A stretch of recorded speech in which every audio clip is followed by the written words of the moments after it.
চণ্ডী পড়তে গেলে খালি পেটে পড়তে হবে।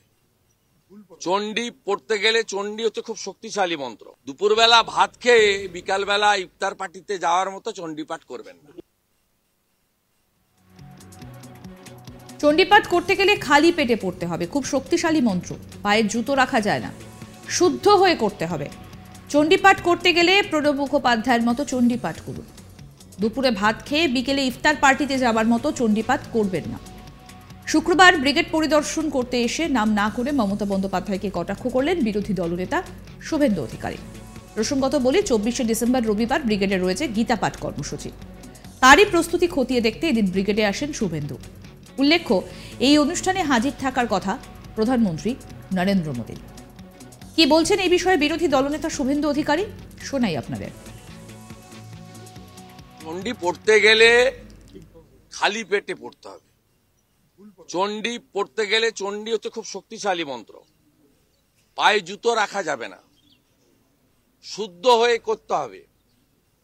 যদি কারোর পরমাত্মীয় মারা যায়, প্রথম বছর কালাসুদ চলে, সেই বর্ষে করা যাবে না। চণ্ডীপাঠ করতে গেলে প্রণব মুখোপাধ্যায়ের মতো চণ্ডীপাঠ করুন, আমরা স্বাগত জানাচ্ছি। দুপুরবেলা ভাত খেয়ে বিকালবেলা ইফতার পার্টিতে যাওয়ার মতো চণ্ডীপাঠ করবেন না। প্রসঙ্গত বলি, রবিবার 24শে ডিসেম্বরের ব্রিগেডে গীতাপাঠ কর্মসূচির পাল্টা হিসেবে ব্রিগেডেই জানুয়ারি মাসে চণ্ডীপাঠের কর্মসূচি নিয়েছে তৃণমূল। এই বিষয়ে জিজ্ঞাসা করা হলে শুভেন্দু অধিকারী এই মন্তব্য করেন। এবার আপনাদের শোনাবো আমাদের প্রতিনিধি সুজয় ঘোষ কি প্রতিবেদন তুলে ধরল। 24শে ডিসেম্বর রবিবার এই ব্রিগেড প্যারেড গ্রাউন্ডেই গীতা পাঠের কর্মসূচি। কিছুক্ষণ আগেই সাধু সন্তদের পক্ষ থেকে সাংবাদিক বৈঠক করে বলা হয়েছে ওই রবিবার ওই দিন একেবারে রেকর্ড সংখ্যক মানুষ ভিড় করবে। ইতিমধ্যেই 1,20,000 মতো মানুষ রেজিস্ট্রেশন করেছে এবং এই গীতা পাঠের কর্মসূচি যেটা ব্রিগেড প্যারেড গ্রাউন্ডে হবে সেটা একেবারে ওয়ার্ল্ড রেকর্ড হবে এবং ভারতবর্ষের ইতিহাস কেন বিশ্বের ইতিহাসে এই ধরনের ঘটনা একটা নজির তৈরি করবে। একসঙ্গে এতগুলো মানুষ এই ব্রিগেড প্যারেড গ্রাউন্ডে গীতা পাঠ করবে, হিন্দু জাগরণ ঘটবে। আর কিছুক্ষণ আগেই এই কর্মসূচির বিষয় খতিয়ে দেখতে ব্রিগেড প্যারেড গ্রাউন্ডে এসেছিলেন বিরোধী দলনেতা শুভেন্দু অধিকারী। তিনি সাংবাদিক বৈঠক করেছেন এবং সাংবাদিক বৈঠক করে একেবারে মুখ্যমন্ত্রী মমতা বন্দ্যোপাধ্যায়কে কটাক্ষ ছুড়ে দিলেন।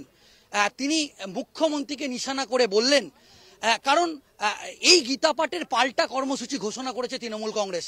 তৃণমূল কংগ্রেসের পক্ষ থেকে বলা হয়েছে যে এই গীতা পাঠের পাল্টা হিসাবে তারা চণ্ডী পাঠের কর্মসূচি করবে।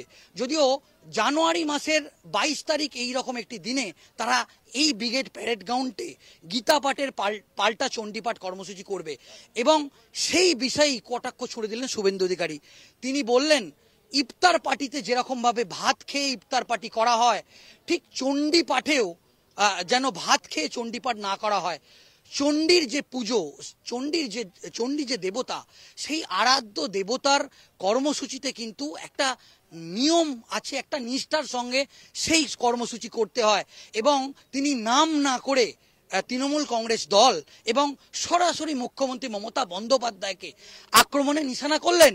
তিনি বললেন যে অবশ্যই গীতা পাঠের পাল্টা তারা চণ্ডী পাঠের কর্মসূচি করতে পারে, কিন্তু ভাত খেয়ে নয়।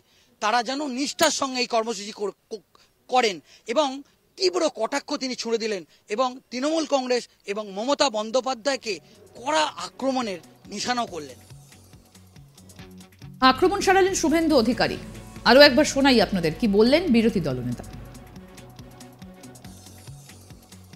চণ্ডী পড়তে গেলে খালি পেটে পড়তে হবে।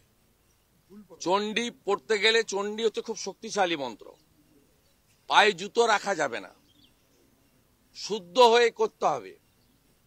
যদি কারোর পরমাত্মীয় মারা যায়, প্রথম বছর কালাসুদ চলে, সেই বর্ষে করা যাবে না।